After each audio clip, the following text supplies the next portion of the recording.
옷길 사이로 서늘한 바람이 불어오는 계절. 추위도 잊게 할 열정적인 공연이 펼쳐지고 있는 행사장을 찾았습니다. 대기실도 없이 무대 뒤편에서 오프닝 공연이 끝나기를 기다리는 한 남자. 개그맨 허동환 씨입니다. 네, 여러분들 반갑습니다. 박수 한호성 한번 주시면 감사하겠습니다. 고맙습니다. 네, 아하! 호응을 유도해보지만 객석 반응이 영 신통치 않습니다. 제가 누군지도 모르는데 너무 넓어요. 판다 비슷해요. 판다 같아요. 맞아요. 판다 같아요. 개그 콘서트에서 그죠? 눈 밑에 다크서클 그리고 이런 걸 그리고 나왔습니다. 그래서 네, 뭐 개그 들어간 거야. 뭐 오늘 하나 뭐 오늘 뭐 미끌린가 왜 개그맨 허동환입니다. 박수 주시면 더 열심히 반갑습니다. 장황한 소개 끝에 드디어 박수가 터져 나옵니다. 너무 고마워요.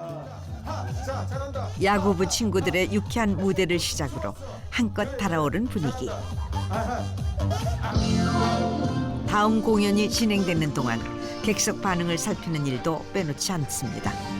날씨가 좀 쌀쌀할 때 빨리빨리 진행을 해줘야 되는데 그래도 좀 내가 온 만큼 여러분들이 재밌으면 충지도 모르거든요. 그래서 조금은 노하우가 좀 있죠, 야외 공연은. 개그 무대를 떠나 행사 위주로 활동 중인 허동환 씨. 웃음을 드리려고 얼굴에 이제 다크서클 분장을 했는데 이제 어둑어둑해지고 이게 잘 보이지도 않겠지만 크게 효과가 없는 것 같아가지고 제가 두껍게 칠한 아이라인은 그의 트레드마크. 하지만 오늘은 이마저도 큰 도움이 못 됩니다. 서운함을 씻어내려는 듯 열심히 분장을 지워봅니다. 다시 보자는 그래도 힘든 것 같아 자꾸.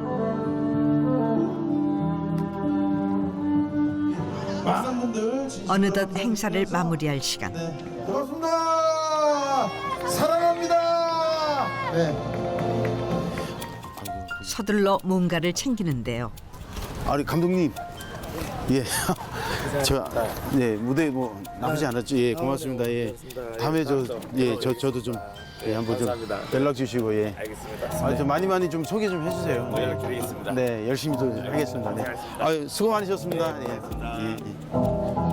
목마른 사람이 몸을 파야죠. 그래서 뭐 음향하시는 분들도 기획자분들 만나시니까 혹시라도 추천이라도 한번 해달라고 해서 제가 이제 직접 명함을 만들어서 드리고 있습니다. 좀. 매니저가 없으니 홍보도 운전도 스스로 해결합니다.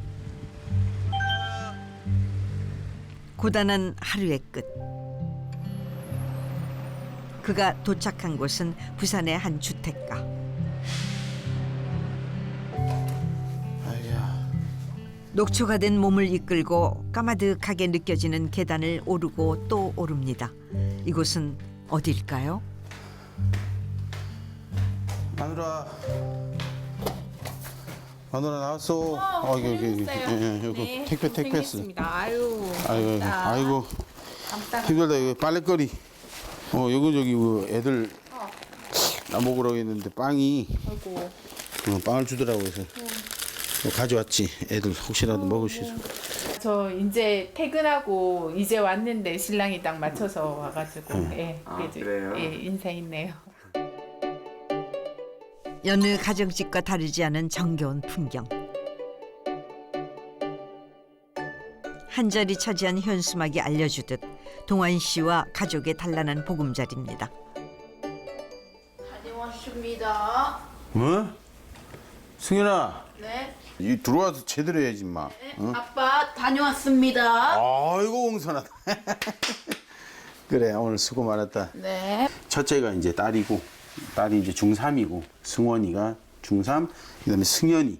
아, 실제가 더 재밌어요. 아빠는 TV 모습은 일부만 이렇게 나오니까 그것만 보고도 일단 재밌긴 하지만 실제로 이렇게 살면서 보면은 더 재밌어요. 다음 날 모두가 외출한 시간. 아이고야. 어우 먼지.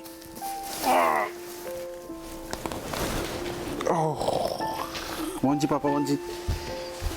이씨. 아유. 어디 꺼내야지. 아우 이 교복 학창 시절 교복 의상이거든요 이게 이렇게. 야 해가지고 어디 가노? 태워줄까? 이거는 저기 제가 개그 콘서트 할 때 개그 대고 갈 때 입었던 허둥구단 복장인데요. 저기 보입니다 저기. 뭐 개그 들어간 거야 뭐야 지금? 뭐 하나 미끌린 거? 뭐 이런 거 있잖아요. 뭐 얼마 만에 입어보시는 이게 복장이에요? 2003년 4년도 지금 2022년도니까 한 18년 전. 독특한 분장과 말장난 개그로 많은 사랑을 받았던 허둥구단 허동원 씨. 하지만 그의 전성기는 채 3년도 가지 못했습니다. 안돼 그렇습니다. 길게 가지는 않더라고요. 네. 그때 당시 마음은 이제 하루하루가 그냥 눈 뜨면 아 오늘 하루 왔네. 어떡하지?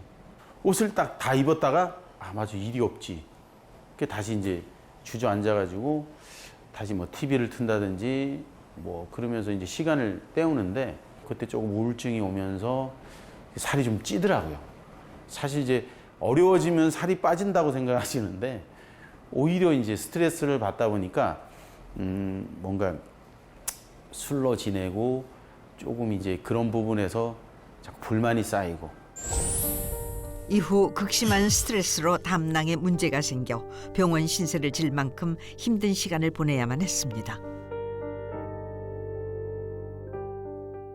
그때 당시는 개인적으로는 왜 나한테 이렇게 시련이 올까라는 생각도 하면서 담낭뿐만 아니라 그때 전체적으로 진짜 막 너무 그때는 아플 때는 이제 병원에서 이제 진통제 놔주기 전까지 막 물고 나면서 서고 막 이러고 그러니까 얼마나 기가 차겠습니까 지금 여기는 애도 봐야 되지 여기 지금 남편이 그렇게 있지 근데 저도 미안은 한데 몸이 그런 상태니까 걱정 많이 했어요. 자주 아팠었거든요. 그러니까 신경도 많이 쓰고 이렇게 몸도 아프고 마음도 아프고 이런 사람이라 굉장히 그때는 애들도 어리고 이런데 정말 좀 난감했었던 것 같아요.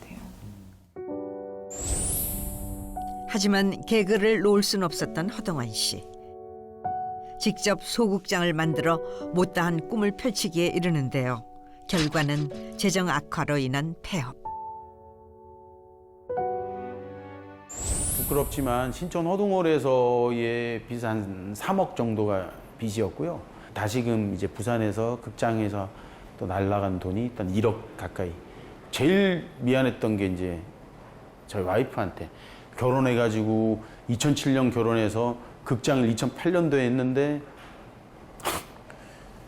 좀 호강시켜 줘야 될 판에 그때부터 이제 걱정이 되니까 와이프한테는 아, 잘 되고 있어라고만 얘기하고 그게 난 내 스스로 너무 미운 거죠. 그게 그렇게 살으라고 뭐 성당 가서 배우긴 했지만 왜 그렇게 살았는데 왜 나한테 이런 시련이 올까 하면서 그때 원망을 되게 많이 했던 것 같습니다. 개인적으로. 아, 왜 저한테 이렇게 시련을 주십니까?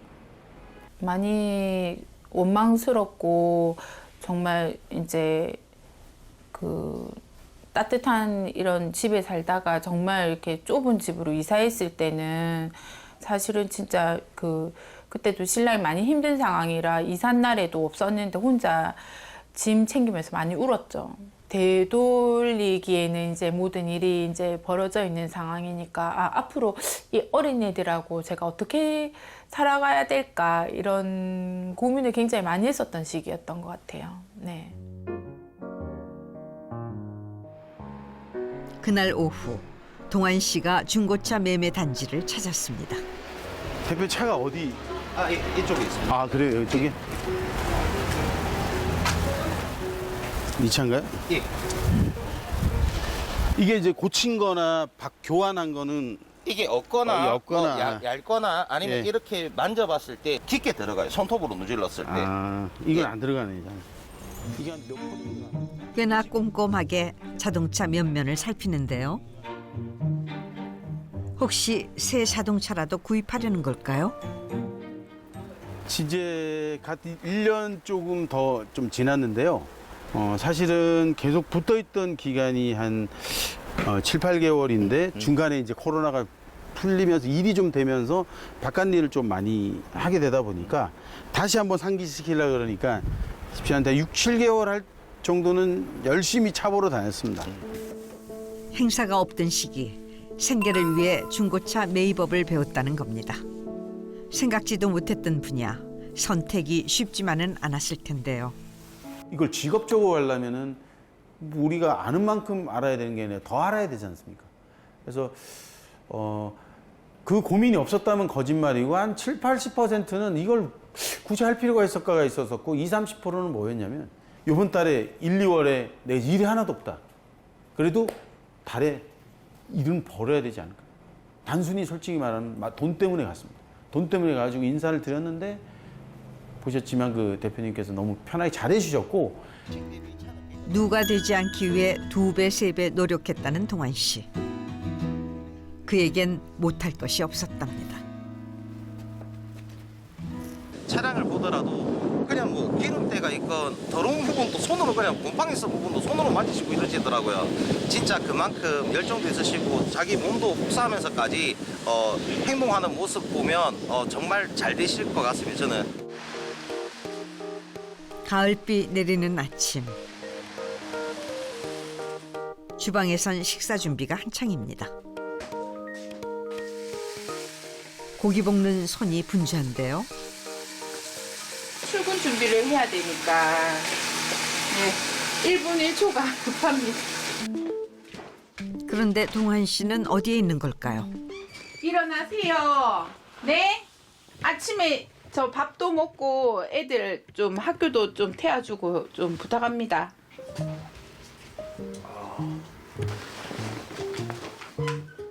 아내의 진두지휘 아래 채비를 마치고 집을 나서는 세 사람.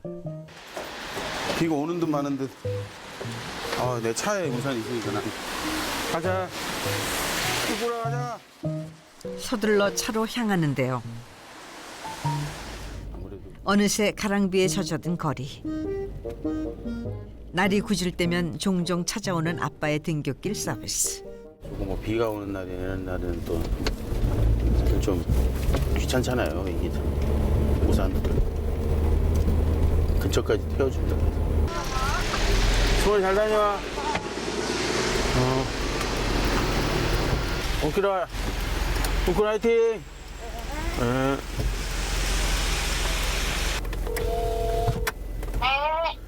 지금 다 이제 데려다주고 지금 한 3분이면 도착할 것 같아. 알겠어요. 예. 아내도 예외는 아닌데요. 오늘 하루 고생할 아내를 위한 특별 외조랍니다. 대중교통이나 이런 거 타면 좀 불편한 게 있거든요. 그래서 조금 덜어주려고 하죠. 설거지 할게, 설거지. 화이팅! 동환 씨 덕분에 아내도 기분 좋게 출근길에 오릅니다.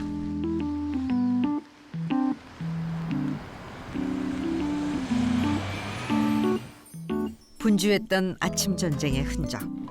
설거지는 집에 남은 동환 씨의 몫입니다. 표현을 일단 말로 이렇게 많이 하기보다는 이제 행동으로 하려고 노력을 하죠. 약간 근데 이제 계속 미안하다 그러면 또 와이프도 듣기 싫어하면서 또 뭘 그런 얘기지. 그런 점에서 되게 미안하죠. 저한테 괜히 시집 와가지고 이게 좀 호강하는 모습보다는 이제 고생시키는 모습이 되니까. 이렇게나마 미안함과 고마운 마음을 전해봅니다. 온 세상이 하얗게 물든 강원도의 한 설산. 이곳에서 전정희 씨를 처음 만났습니다. 수북히 쌓인 눈길을 하염없이 오르는 그녀. 매서운 바람에도 발길을 멈추지 않습니다. 그저 정상을 향해 오르고 또 오르는데요. 공터가 있다. 오, 전경 좋다. 오. 목적지에 다다르자 갑자기 무언가를 펼치는 그녀. 원래 취미가 이렇게 좋은 데 와서 사진 찍는 거였는데 요즘 바뀌었어요. 요즘은 사진에서 조금 진화해서 그림을 그리고 있습니다. 가만히 있어도 손이 꽁꽁 얼 것 같은 맹추위 속에 그림을 그린다는 겁니다. 거침없는 손놀림으로 눈앞의 풍경을 새하얀 캔버스에 옮겨 담는데요. 할 수 있다. 추위와 맞서가며 산에서 그림을 그리는 이유가 있답니다. 사실 쉬는 동안 내 자신이 내 몸을 괴롭힌 것 같아요. 내 자신을 스스로가 좀 이렇게 다른 생각을 있게끔 조금 혹사시켰다고나 할까? 힘들었던 지난날 자신을 괴롭혀온 감정들로부터 벗어나기 위한 몸부림이라고 합니다.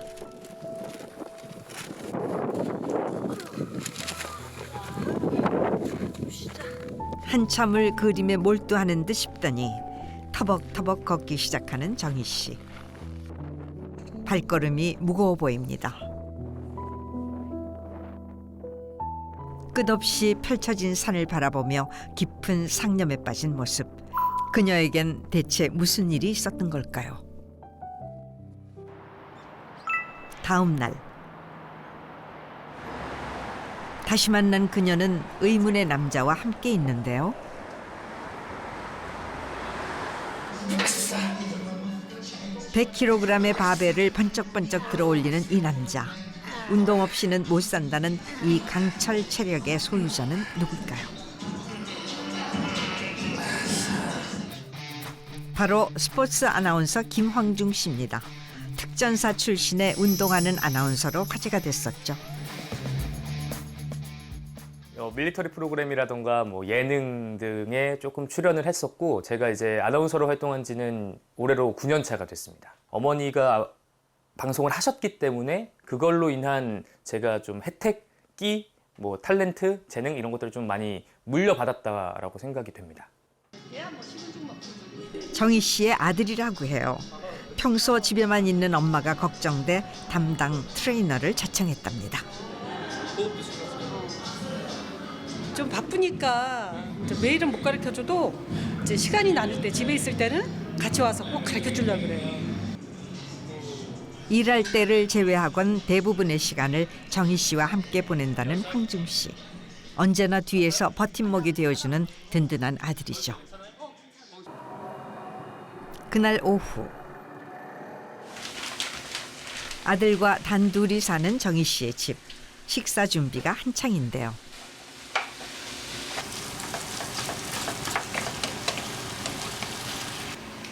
오늘 뭐 먹어요? 장을 어제 못 봐가지고 오늘은 이제 저 냉장고 싹쓸이 있어. 어머니 찌개 진짜 잘하시고요. 그리고 되게 다양하게 많이 해주세요. 오늘은 뭐야? 닭갈비인가? 오늘은 간단하게 닭갈비. 해외 출장이 잦은 아들을 위해 주로 한식을 차린다는 정희 씨. 오랜만에 함께하는 식사라고 합니다. 순두부찌개 진짜 맛있다. 배추밥이 좋지? 한순아. 응? 이게 뭔지 알아? 뭐야? 내가 너한테 보여줄 게 있어. 이게 뭐냐면, 자, 이거부터 봐. 이게 엄마 20살 때, 20살부터 30살 때. 통통했었지? 몇 살 때예요? 이거 고3 때. 이쁘게 나온 편인가? 네, 이거 봐봐. 아 근데 웃는 거 똑같아. 돌아갈 수 없는 시절이요. 81년도네. 응, 81년. 와 흑백사진인데 나. 흑백 시대야. 엄마는 키가 커서 좀 이렇게 노역을 많이 시켰어. 여성 코미디언의 수가 적었던 시절 20살 꽃다운 나이에 노인 역할을 전담했던 전정희 씨. 이후 드라마에도 출연하면서 존재감을 알렸죠. 어릴 때부터 연기하는 게 참 좋았어요. 그래서 예술 전문 대학에 이제 서울예대라고 졸업하던 해에 시츄에이션 코미디에 주로 이제 부인 역할, 무슨 대감 마님 역할, 고정 코미디 이제 그런 역할을 많이 했기 때문에 사실 지금도 지나가다가 개그우먼이다, 웃겨봐 하시는 분도 계셔요. 여기 이거 옛날 내가 이 자료 다 갖고 있잖아. 아 이거 옛날 자료야? 이거 방송국에도 사실 없는 게 많아. 지금은 쉽게 볼 수 없는 빛바랜 비디오 테이프. 40년째 소중히 간직해온 정희 씨의 추억입니다. 이거 참 귀한 자루인데요.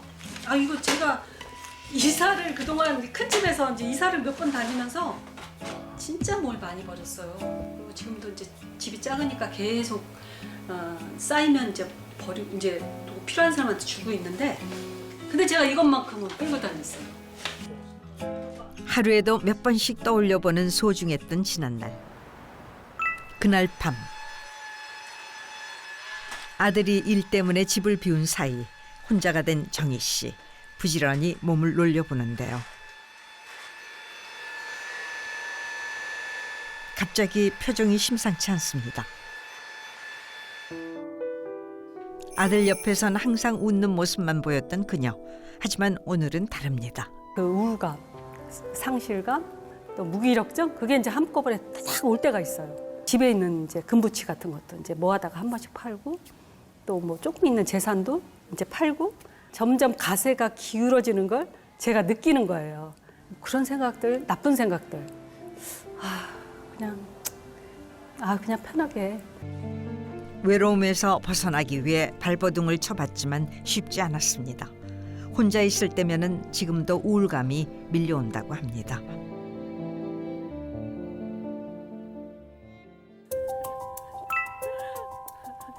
그녀를 일으켜 세운 건 속 깊은 아들입니다. 오랜만에 단둘이 데이트에 나섰죠. 두 사람이 찾은 곳은 미술관이네요. 특별한 손님이 찾아왔네요. 이걸 그리기가 쉽지 않아. 어머 선배님. 아니 날씨가 이렇게 굳은데 어떻게 오셨어요? 그렇게 와야지 약속인데. 아이고. 성당 갔다 하니까 바로 그냥 온 게 이 시간이야. 전정희가 이제 MBC 극회장 하면서 거기 같이 합쳐가지고 일자이자 삼자 코미디. 코미디. 삼자 빠져. 같이 이제 코미디도 옛날 코미디도 하고. 호감형 외모와 연기력으로 70년대를 주름잡았던 대한민국의 대표 코미디언 방일수 씨입니다. 과거와 함께 활동하며 인연을 이어왔죠. 사실은 좀 자신감이 제가 좀 결여됐었어요. 방송이 없음으로 해서. 그렇지. 네, 근데 이제 아들이 옆에서 계속 힘을 넣어주는 거예요. 엄마는 뭘 좋아해? 엄마는 뭘 잘할 수 있어? 가까운 가족이다 보니까 이제 그런 모습이 이제 보인 거예요. 엄마가 나 없으면 이제 좀 우울하겠다. 이제 이런 생각을 했는지 엄마는 꿈이 뭐야? 어느 날 이제 이러는 거예요. 그래서 그럼 내가 꿈이 뭐지? 이 나이에? 어쨌든 내가 인생의 3분의 2는 이제 사는 게 확실한데 그럼 남은 3분의 2, 남은 인생을 그럼 난 뭐라고 살지? 하다가 이제 그림을 그리기 시작했는데 몰두할 수 있는 일이 있다는 게 그거 자체가 행복인 것 같아요. 혼자 계신 어머니를 너도 혼자 아니야. 네. 그러니까 외롭지 않게. 그래서 이제 빨리 이제 올해도 너 이제 거시기 이제 새끼손가락을 잡고. 엄마를 즐겁게. 네네. 빨리 장가. 엄마의 곁을 지키고 있는 아들은 어떤 마음일까요? 제일 짠한 거는 어머니의 30대. 어머니의 30대는 저 이상으로 더 빛나셨을 테고, 그러나 그 빛나는 순간을 가정에 충실하시면서 어떻게 보면 빛이 조금은 바라지 않았나. 누군가에겐 일요일은 꿀 같은 휴일이지만 최영만 목사에겐 가장 바쁜 날. 예배가 끝난 후에도 성도들을 배웅하며 안부 인사를 나눕니다. 잘 보고 있습니다. 아유, 원사님. 열심히 하시더구만. 네, 아유, 아멘. 신학 공부 잘 되고. 네네. 알아보시는 분들도 계시네요. 아, 그렇죠. 처음에는 다들 이제 궁금해하고, 아유, 어떻게 목사 됐을까? 이제 뭐 그런 얘기도 하고 그러셨지 뭐. 지금은 이제 뭐 한 3년이 넘다 보니까 익숙해져가지고, 내가 그냥 뭐 이렇게 공동체 안에서 이제 뭐 흡수되고, 이제 뭐 그런 거죠. 아유, 안녕하세요. 지난 2020년 정식으로 목사 안수를 받은 후 현재는 인천의 한 교회에서 3년째 부목사로 활동 중이라는 최영만 목사. 왜 요한복음은 6과 0으로 나눴냐면요. 유대인의 사고 방식은 딱 사람을 대할 때 딱 두 가지로 얘기한다는 거예요. 6 아니면 0. 그러면 이제 사람이 물어봐. 믿음이 깊다고 아무도 가지 못하고 아무나 가서도 안 되기에 더욱더 어려운 목회자의 길. 철학이 굉장히 팽배했어요. 자, 잠깐 기도하고 마치겠습니다. 하나님 감사합니다. 귀한 영혼들 마음속에서 웃음이 터져나오고. 유명 개그맨이라는 화려한 타이틀까지 내려놓으며 그는 어쩌다 어려운 목회자의 길에 들어선 걸까? 예수님 이름으로 간절히 기도합니다. 아멘. 그동안 그에겐 어떤 사연이 있었던 걸까?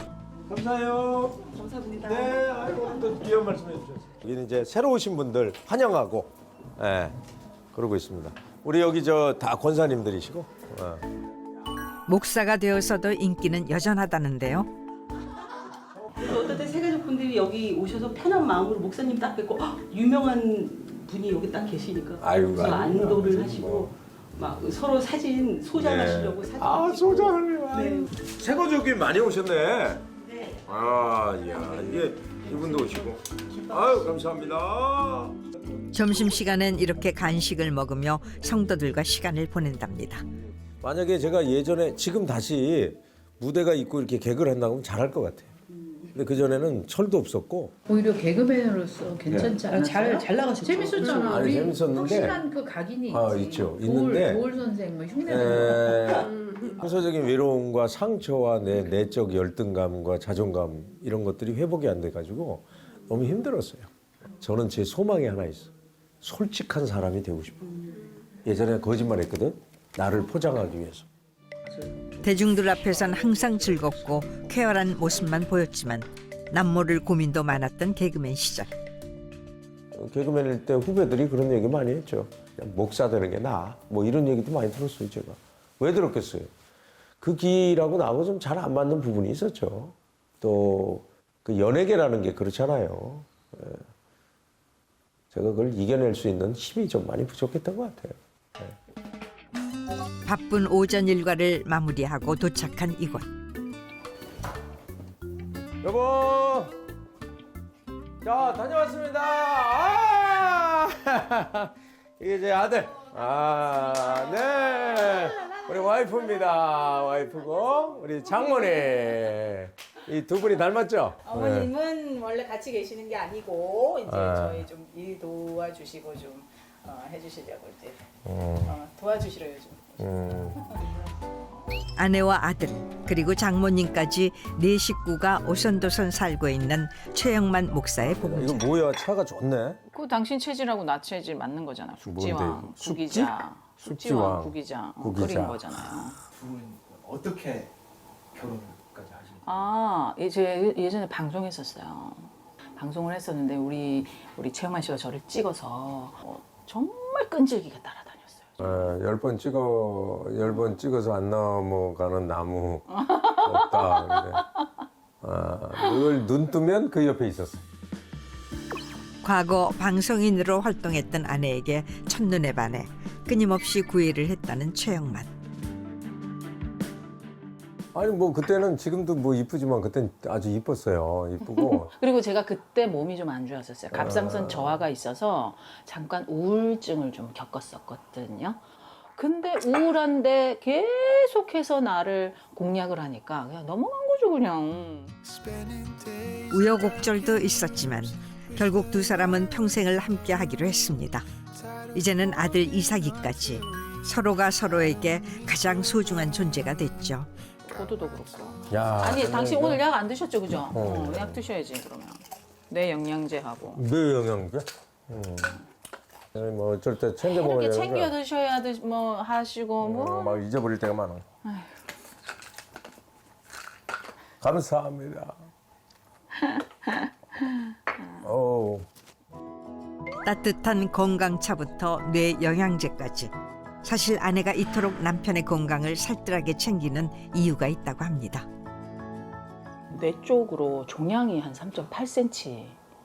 뇌종양 진단을 받고 불가피하게 머리를 열어서 수술할 수밖에 없는.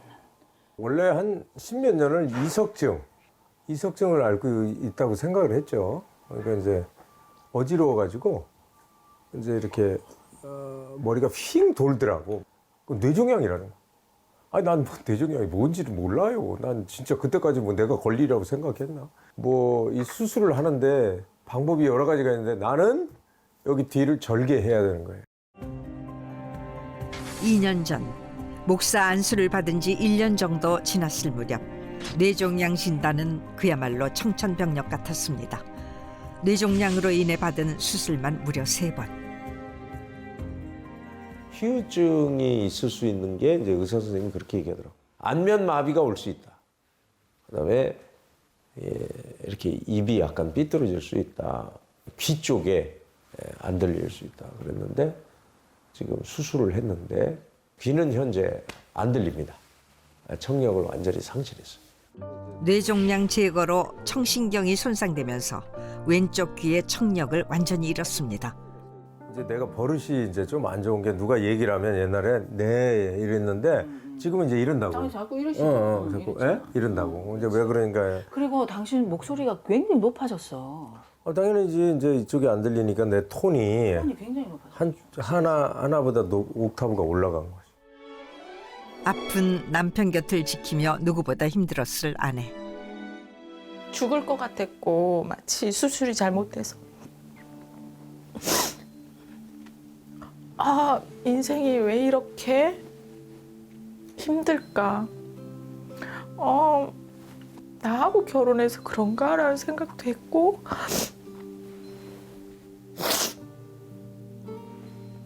그때는 오로지 기도하는 것밖에 살려달라고 기도하는 것밖에 제가 할 게 없었고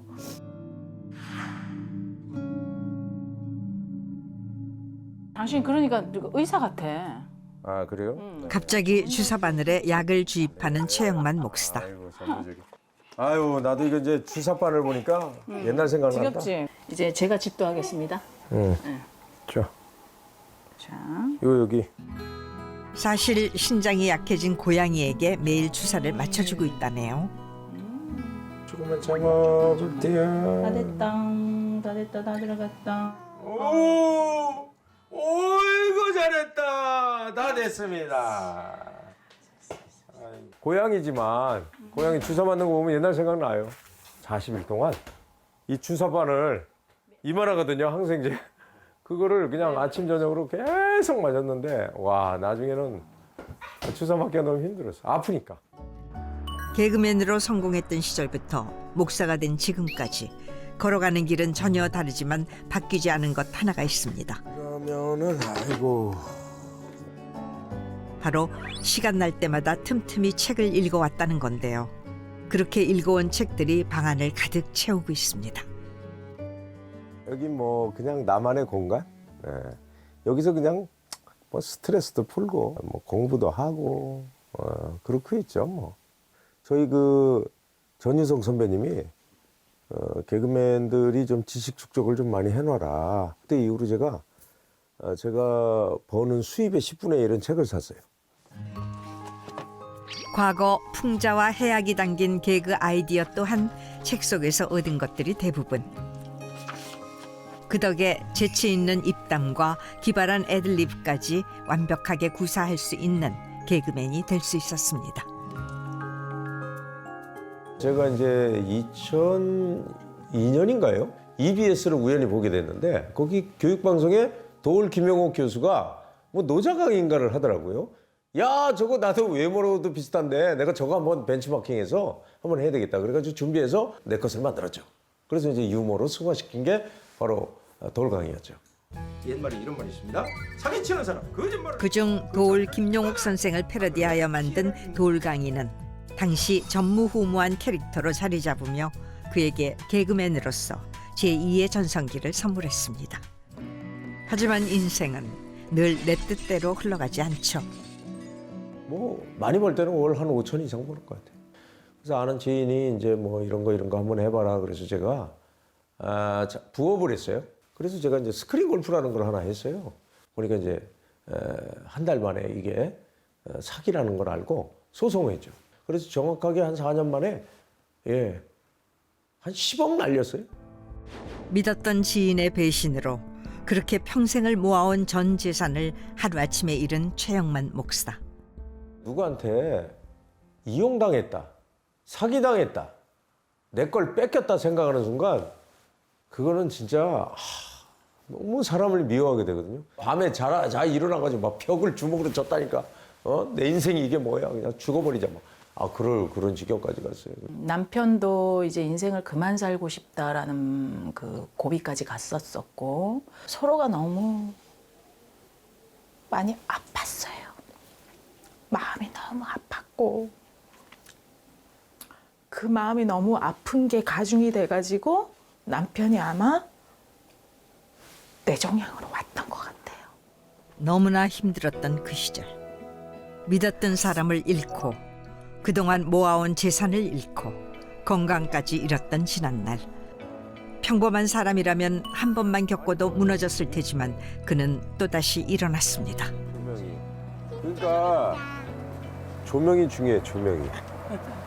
조명이. 조명. 응? 조명. 아닌데요? 사람의 마음이 중요한데요? 마음이 중요해? 세상에 오는 마음이 어떤데? 좋아. 좋아? 뭐가 까까 좋아? 엄마도 좋아? 자. 언제나 그를 응원하는 가족이 있었기 때문이죠. 잘한다. 뛰어. 잡아라. 아유. 애 둘이 노는 것 같죠. 큰아들, 작은아들. 비온 뒤 땅이 굳는다는 말처럼 인생의 희로애락을 함께하며 지금까지 최영만의 곁을 지켜준 단 한 사람. 예전에 그래도 당신이 일이 많았고 또 외부에서 강의도 많이 들어오고 그랬을 때보다 근데 지금 뭐 그 10분의 1로 낮춰진 상황이라고도 할 수 있는데 난 지금 근데 지금이 더 행복하다 솔직히. 당신이 아팠다가 다시 건강해지고 회복되고 그리고 우리 가족들하고 보내는 시간도 많아지고 난 이게 너무 행복한 것 같아. 내가 이제 옛날에 일할 때 보면은 뭐 저녁에 뭐 일만 했잖아. 새벽에 들어오고. 뭐. 그전에는 뭐 너무 이기적인 인간이지. 나밖에 모르고 내가 좋아하는 것만 하고. 아프고 났더니 내가 좋아하는 게 다가 아니고 시간이 있을 때 돌보고 시간이 있을 때 함께 하는 거가 좋은 거지. 그 당시 변한 게 막 느껴져요. 그러니까. 진짜. 한번 이렇게 동반자래 부부는. 어? 부부는 누가 이끌어주고 가느냐. 연합. 아유. 아, 당신 좀 딴하다. 아, 그럼. 깊어지는 밤, 부부는 더욱 단단해집니다.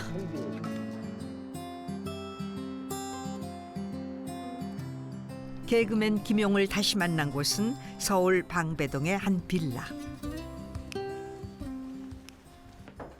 네, 누구세요? 아유, 이게 또 이렇게 누추한 곳까지 오셨어요. 아유, 근데 제 집이 왜 이렇게 어두워요? 항상 좀 이렇게 좀 있습니다. 근데 특별히 오셨으니까 불을 켜드려야 되겠네. 너무 어두워. 불 한번 켤까요? 원래 잘 불 안 켜는데. 방 구경해드려야 되겠네. 이제 깜짝 놀랄 만 있습니다. 저만의 또 작품 세계가 있습니다. 들어오시죠.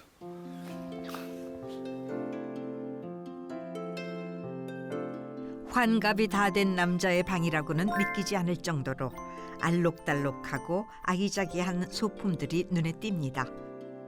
특히 귀여운 인형들이 많이 보이네요. 제가 개인적으로 인형 덕후기 때문에 혼자 살다 보니까 자식과가 같죠. 내가 제일 우리 최애 그리고 엄마 돌고래. 여기는 남편 돌고래. 자면서 얘기해요. 그냥 자면서 혼자서. 야, 오늘 어떻게 잘 지냈니? 애들 잘 보고 있니? 그래. 그래. 편하잖아요. 그냥 대화가 되는 거지. 표정 보세요. 얼마나 나를 위한 충성심이지. 끝까지 옆을 보고 있죠. 누가 들어오지 않을까. 딱 하고 딱 이렇게 해서. 우리 대화 돼요. 야, 너 경호 잘하고 있지? 잘한다고 해서. 옆옆 보고 있잖아요. 얘는 아직까지 인상 쓰고 있어. 야, 이게 자식이. 그러니까, 예. 인형을 이렇게 많이 모아놓은 이유가 있어요. 자식 같으니까. 결혼 한 번도 안 했잖아요. 모으면, 예전에는 제가 냉장고하고 얘기했어. 세탁기하고. 근데 그게 아니라 이렇게 보면 표정도 참 좋잖아요. 그리고 첫째, 인형은 배반하지 않잖아요, 얘네들은. 나이 57에 결혼도 안 하고 혼자랍니다. 집안 살림은 당연히 그의 몫이죠. 요즘 밀키트가 워낙 다양하게 나오는 덕에 혼자서도 그럴듯한 요리를 해먹을 수 있다는데요. 보양식이니까. 오늘 메뉴는 삼선 누룽지탕. 다양한 채소를 더해 푸짐하게 만듭니다. 엄마가 예전에 식당을 오래 하셨는데 눈 영어 봐가지고 응용을 많이 하는 거죠. 기본 재료는 다 약해요. 그러니까 조금씩 이렇게 응용해서 먹는 거죠.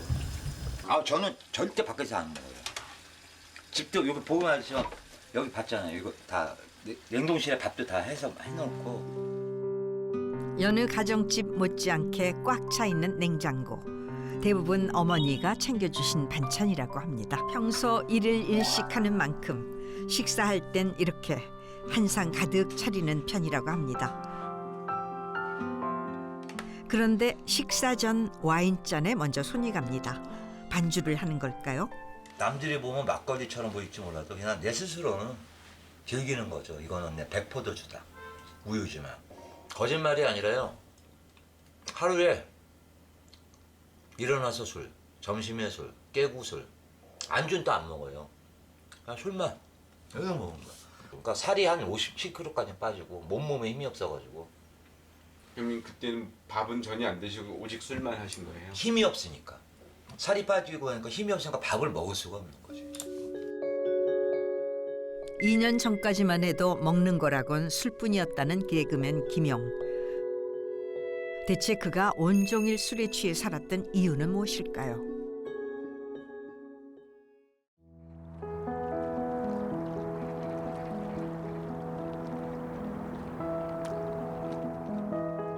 식사를 마친 후 소화도 시킬 겸 집 근처 한강공원으로 산책을 나왔습니다.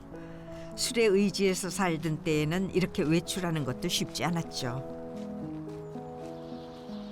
요즘은 하루 1시간 이상은 꼭 밖에 나와서 걷는다고 합니다. 교향악단입니다. 우리 새 오케스트라. 와, 너무 좋다. 오, 새들 봐. 아. 오가다 만나게 되는 자연의 소리, 산책길에 누리는 호사랍니다.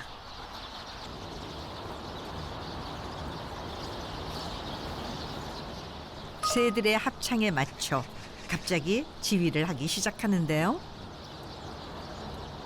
한껏 집중한 모습. 의학과 과학을 이기는 게 있어요. 그게 뭔지 아십니까? 자연이에요. 아무리 내가 좋은 비싼 약을 먹고 다 필요 없는 게 이렇게 걷고 이런 새소리. 이거 우리 입장에서는 이게 교향악단이야.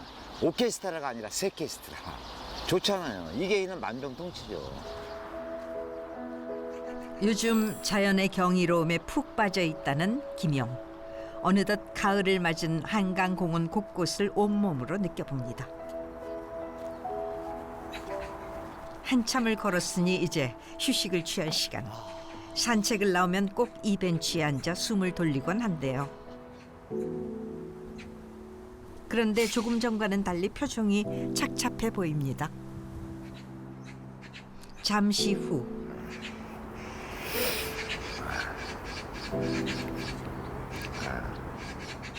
이내 툭 터져버린 눈물. 애써 참아보지만 우울한 기분을 떨쳐내기가 쉽지 않은 듯합니다.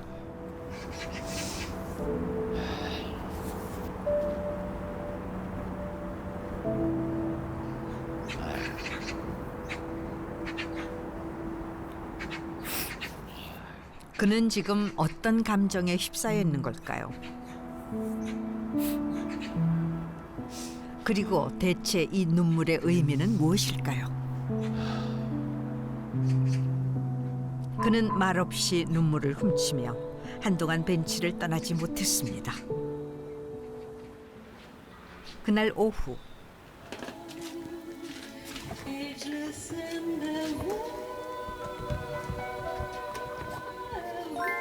분주히 뭔가를 준비하는 김용 씨. 다양한 조명들을 하나 둘 켜기 시작합니다.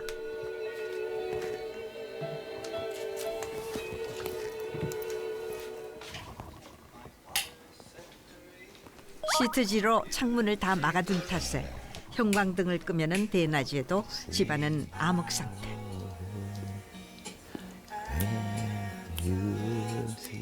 은은한 조명만 켜둔 채 음악을 듣기 시작합니다.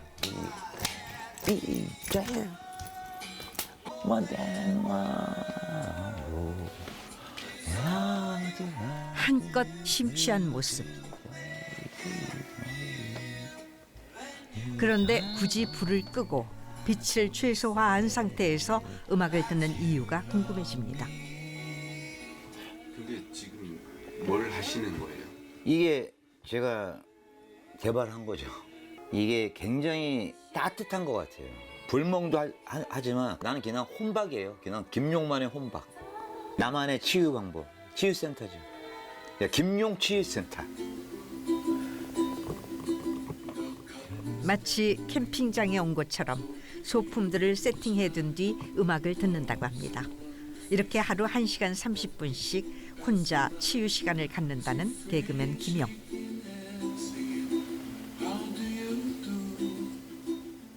하지만 감정 조절이 쉽지는 않아 보입니다. 그는 대체 어떤 이유로 이 같은 치유 방법까지 찾아야만 했던 걸까요?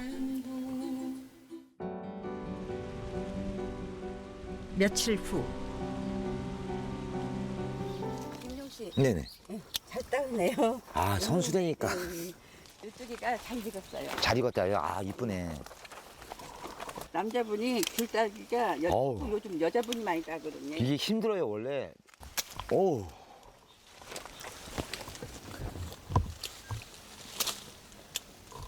예전에 한번 할 때, 아우, 거의 한 5천 개 딴 것 같아. 아우, 지금 나이가 들어서 힘들어가지고. 젊었을 때 이거 많이 땄었는데. 자. 아이고, 수확 잘 됐다. 으아!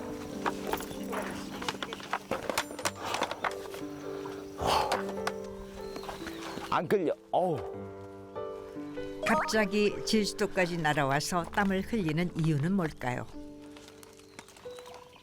살려고. 서울에 있으면 죽을까. 운동 생활 했어요. 거의.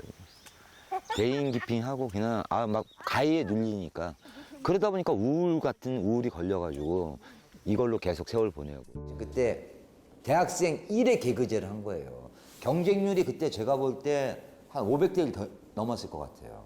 대부분 남들이 다 하는 게 전부 성대모사만 했어요. 이주일 특히 선생님이 성대모사 죄다 그냥 서울대로 나오던 명문대로 죄다 그냥 콩나물 묻혔냐 팍팍 묻혔냐 뭔가 뭐 난 그런 걸 안 했고 저는 직업별 맞선으로 콘테스트 시험을 봤죠. 지금 우리의 사랑은 깨졌습니다. 이번 정차역은 이별역입니다.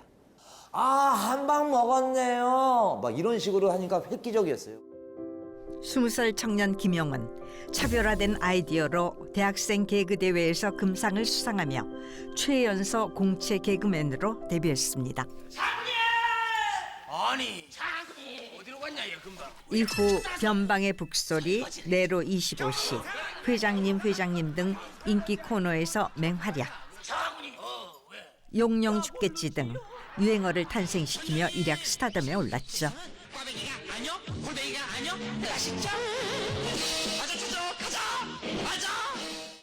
거짓말이 아니라 21살인 내가 한 달에 3천만 원 벌 때니까. 밤업소 6군데 뭐 그다음에 대학교 축제 그냥 다 하고 다니고 방송을 제가 그때 한 6개 정도는 기본. 그러니까 돈이 어떻게 들어온지도 모르는 거지. 그냥 뭐 그리고 팬레터를 막 하루에 막 2,000통 이상 들어오고 최연소니까 20살 때 들어갔으니까. 찬란했던 젊은 시절이 아직 생생하건만 어느덧 그의 나이 57. 개그맨 김용이라는 이름을 내려놓은 지도 10여 년이 넘었습니다. 긴 공백 기간 동안 서울과 제주도를 오가며 생활해왔다고 하는데요. 예전에는 엄청 자주 왔었죠. 그러니까 치료하러 왔어요. 여기서 만약에 제주도가 없었으면 저는 죽었어요. 죽음까지 생각할 정도로 힘든 세월을 보냈답니다. 대체 그에겐 무슨 일이 있었던 걸까요? 세상의 빛이 뜨겁게 질 때까지 한참 바다를 바라보다 다시 길을 나섰습니다.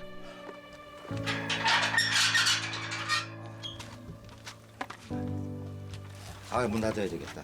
원장님! 정 원장님 어디 계십니까? 거기 가야 되겠다. 제주도에 올 때면은 며칠씩 머물다가 가는 지인의 집이라고 하는군요. 뭐 하고 있는 거야, 우리 정 원장? 저녁 먹어야 되잖아요, 우리. 아니 이게 뭐야 이게? 아, 이게 부시리. 이게 부실이구나. 제주도에 저의 그 모든 병을 고쳐주시는 전 원장님이라고 합니다. 제주 주치. 한 10년 정도 됐어요. 됐는데 그때는 굉장히 뭐 안 좋을 때 만났지. 굉장히 힘들어하고 우울증 있고 막 진짜 페인 다 됐을 정도로. 김용 씨가 제주도에 올 때마다 직접 잡은 생선으로 진수성찬을 차려준다는 정현섭 씨. 오늘도 예외는 아닙니다. 애인인 줄 알아요. 여기 이 동네 소문났었어요. 사귄다고 둘이. 너무 고맙게 이렇게 챙겨준 사람이 있어요. 올 때마다 요거 좀 이것도 조금 요거 나 이거 좀 먹게. 10년 전 SNS를 통해 인연을 맺었다는 두 사람. 김용 씨에게 현섭 씨는 은인이나 다름없답니다. 제주도에 자주 오게 된 것도 현섭 씨의 권유 때문이었죠. 그때 막 죽으려고 막 그 정도로 상태가 안 좋았어요. 살기 싫다고 다 내려놓은 상태. 그럴 때 만났어요. 잠을 못 자는 거예요. 불안해서. 죽을까 봐. 뛰쳐나가면 안 보이니까. 어떨 때 보면 돌담 밑에가 쭈그러서 울고 있고 굉장히 심했어요. 우울증 같은 것도 심하고. 근데 현섭아 이런 거 있어. 보니까 그나마 바다가 좀 멀었던 거야. 가다가 내가 손 놓다가 지쳐 쓰러지니까 들고 오는 거야. 술이 취해가지고 거기까지 못 가는 거야. 힘이 들어서 못 가. 근데 바로 앞에 바다가 있었으면 빠졌지. 술에 의존한 채 하루하루 삶의 의지를 잃어갔다는 김용 씨. 하지만 한때 그는 인기 개그맨이자 요식업 사업가로 누구보다 바쁜 삶을 살았었습니다.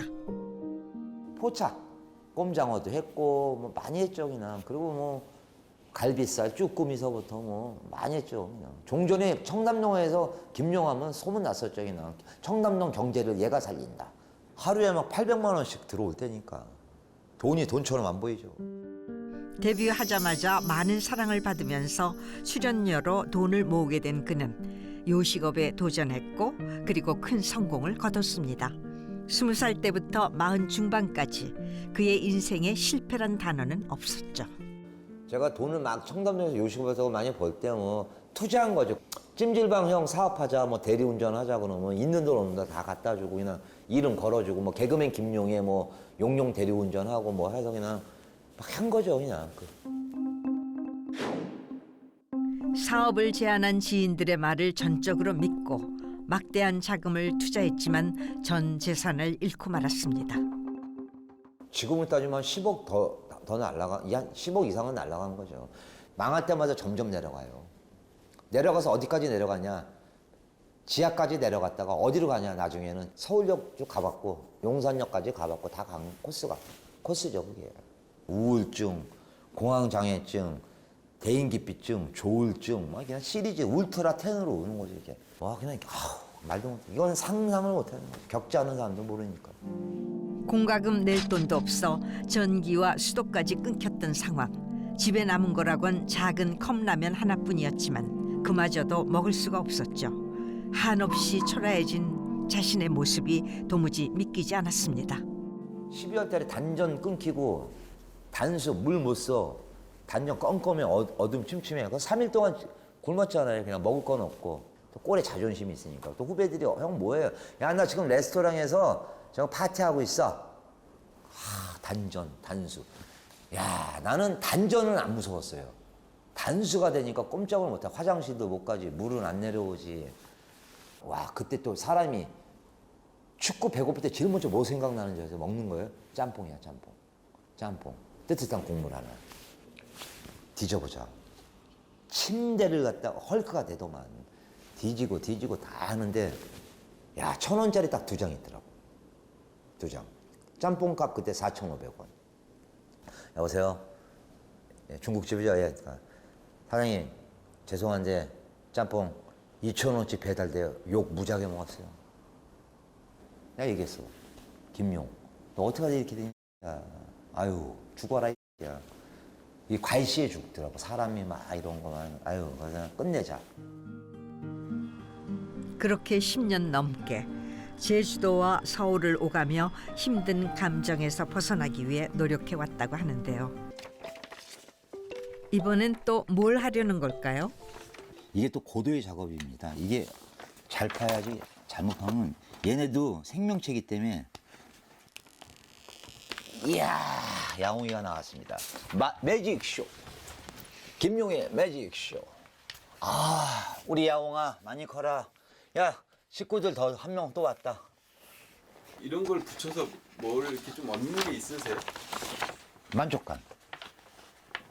좋잖아요. 이렇게 꾸미니까 내 작품 같은 생각도 들고 그리고 글 쓸 때나 뭐 창작할 때 너무 도움이 돼요. 집에 올 때 딱 좋은 거는 맨 처음에 이게 휑했을 때 있잖아요. 벽하고 저런 게 휑했을 때는요 미치겠더라고. 근데 하나하나씩 만들고 나서부터 포근해지니까 집이 더 편해지는 거예요. 음악 듣고 다 내 새끼 같으니까 키우고 이 맛에 가는 거죠. 그 마음이 되게 좋아져요. 제 스스로가 아무도 모르는 거를 만든 거죠. 나만의 살 수 있는 방법이 뭘까? 그래서 인형도 갖다 놓고 벽디커 만들고 그런 벽난로도 갖다 놓고 거기 음악까지 듣고 하니까 뿌듯하다. 이게 나만의 방법을 제가 개발을 한 거죠. 그거를 제가 스스로가.